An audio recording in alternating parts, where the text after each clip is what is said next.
Handa na ang omelette rice. Tara, kain na tayo. Pwede ka na ring umupo, pero...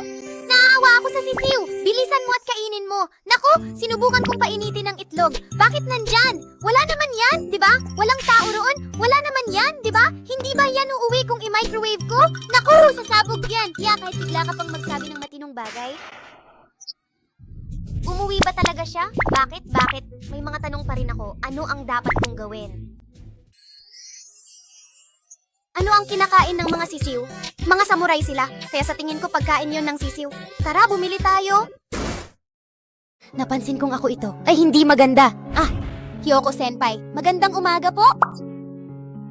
Kapag hinawakan mo ulit ang kimono, babalik ito sa normal. Ah, at ang pagkain ng sisiw ay dumi ng baka. Tingnan mo ang mukha niya.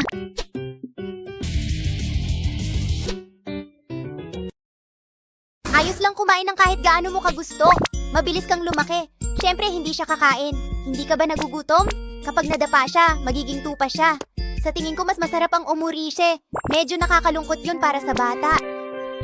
Sa tingin ko, iyan lang ang gusto mong sabihin. Iyon ang tamang sabihin. Oo, Hiroko-san.